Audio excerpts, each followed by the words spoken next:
लच्छा पराठा बहुत सारे तरीकों से बनाया जाता है और बहुत सारे तरीके यूट्यूब पर अवेलेबल हैं, लेकिन आज का तरीका जो मैं आपके साथ शेयर करने वाली हूँ, इस तरीके को अप्लाई करने के बाद आपका लच्छा पराठा पहली ही दफ़ा में परफेक्ट बनेगा।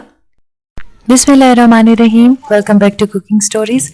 आज का लच्छा पराठा बहुत ही स्पेशल होने वाला है क्योंकि इसका डो स्पेशल तरीके से हम बनाएंगे और इसके जो बनाने का तरीका है वो इतना आसान है और पहली ही दफ़ा में इतना क्रंची और क्रिस्पी पराठा जो है वो बनेगा कि आप यकीन नहीं कर पाएंगे। और जिनको लच्छा पराठा बिल्कुल नहीं बनाना आता वो ये रेसिपी लाजमी ट्राई करें और मेरे साथ अपना फीडबैक लाजमी शेयर करें। सबसे पहले हमें यहाँ पे परात लेनी है या फिर कोई भी खुला बर्तन आप ले लें जिसमें आप आटा इजीली गूंथ सकते हैं। उसमें डालेंगे आधा किलो मैदा। आधा किलो मैदे के हिसाब से हमने यहाँ पे घी डालना है 4 से 5 टेबलस्पून। ऑयल आपने बिल्कुल नहीं यूज़ करना क्योंकि उससे पराठे जो है वो खस्ता नहीं बनते। तो सबसे पहले हमने यहाँ पे घी के बाद इसमें डाला है नमक। नमक आप हस्बे जायका इसमें डाल सकते हैं और थोड़ा सा हमने सफ़ेद ज़ीरा जो है वो इसमें डाल लिया है। आप चाहें तो ज़ीरा स्किप कर सकते हैं, मैं टेस्ट के लिए डालती हूँ। अब हमने जो है इसको थोड़ा सा कोसे पानी से जो है इसको गूंदना है ताकि अच्छे तरीके से ये जल्दी जो है वो सेट हो सके। हमने अच्छे से गूंद लेना है, ज़्यादा नरम आटा नहीं गूंदना। जिस तरह से आप ऑर्डिनरी आटा गूंदते हैं आप उससे थोड़ा सा अगर सख्त गूंद सकते हैं तो आप उस तरीके से गूंद लें। अब यहाँ पे हमने आटा जो है वो तकरीबन 20 मिनट के लिए रेस्ट के लिए रखा। उसके बाद इस तरीके से हमने पेड़े बना लिए। अब एक पेड़े को हमने अच्छे से बेल लेना है। अच्छे तरीके से हाथों की मदद से भी आप इसको थोड़ा सा फैला दें और उसके बाद आप इसको बेल लें। तो बस थोड़ा थोड़ा करके हमने इसको बेलना है और साइड चेंज करते रहना है ताकि ये नीचे चिपके नहीं।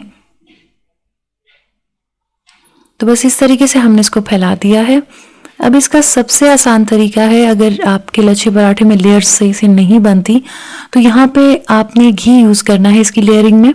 सबसे पहला स्टेप जो आपने नोट करना है वो घी का है कि आपने घी ही इस्तेमाल करना है और घी इस्तेमाल करने के बाद इस पे खुश्क आटा लाजमी स्प्रेड करना है। अगर आप मैदे के बना रहे हैं या फिर आप चक्की का आटा जो होता है, प्योर जो गंदम का आटा होता है, उसके भी अगर आप बना रहे हैं तो आपने लाजमी खुश्क आटा जो है वो स्प्रिंकल करना होता है। तो इस तरीके से हमने लेयरिंग करनी है और बीच में से इस तरीके से फोल्ड कर देना है और जहां जहां हमने फोल्डिंग देनी है वहां वहां दोबारा से हमने घी लगा लेना है कुछ इस तरीके के साथ। आप स्प्रेड करने के लिए कुछ भी यूज़ कर सकते हैं। यहाँ पे मैं चम्मच के साथ जो है वो स्प्रेड कर रही हूँ और इसके ऊपर भी हमने खुश्क आटा जो है वो स्प्रिंकल कर देना है। तो बस ये फाइनल फोल्डिंग है, इस तरीके से हमने फोल्ड कर लिया है।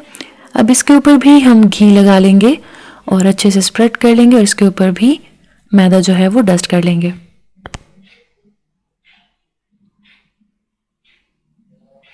तो बस मैदा डस्ट करने के बाद हमने इसको जो है वो गोल फोल्डिंग में लेके आना है। हमने इसको अच्छे तरीके से फोल्ड करना है कुछ इस तरीके से। बहुत तंग तंग फोल्डिंग्स आपने रखनी है ताकि बीच में जो है वो स्पेस ना रहे। तो बस इस तरीके से सेट करते हुए आपने इसको फोल्डिंग्स देनी है। आप चाहें तो इसकी जो लास्ट फोल्डिंग है वो आप इसके नीचे भी चिपका सकते हैं, लेकिन मैंने इसको एज इट इज़ रहने दिया है।